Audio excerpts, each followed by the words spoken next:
It's a year later, and it actually seems like there's probably half the houses still affected. The city of Merritt is still picking up the pieces 1 year later after the devastating floods caused by the atmospheric river. We're still working on it, approaching 1 year later, but we're feeling very fortunate because we did have insurance. And so we're lucky. We're lucky, and many folks did not. So even though it's taking forever, we're still pretty grateful. Lemire is the owner of SNL Solutions, a contracting and consulting company. He says roughly 20 homeowners are on his company's wait list with a host of issues caused by the November 2021 flooding. You'll see every second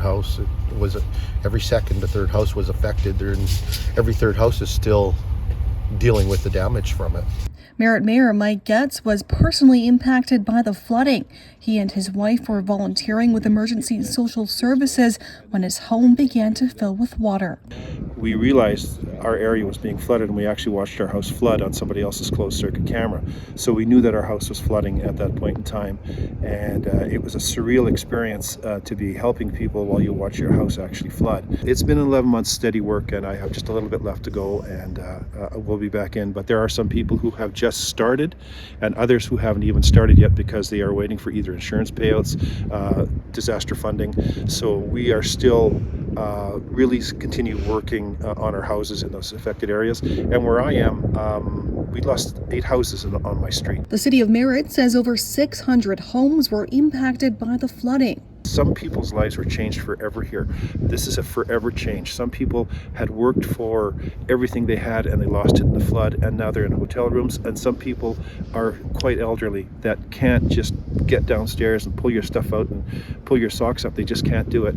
And they were either not insured or the DFA hasn't come through for them. So a lot of people in this community have been impacted for the rest of their lives. The Middlesboro Bridge remains out of commission since it was torn in two by fast-moving water and debris. We live on this side of the bridge. They're not able to walk to school, so sometimes it's small little things like that. Sometimes it's somebody over there who needed to get groceries and coming over here and now is at a choke point at one of the other bridges in town.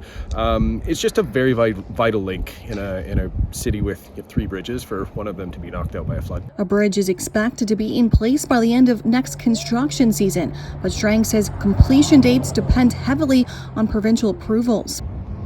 The city says one of the biggest concerns is its flood mitigation plan. In the mitigation phase, you build infrastructure so that events like this don't happen again. So if the river floods to that level, we won't have 600 plus houses that are flooded out and affected.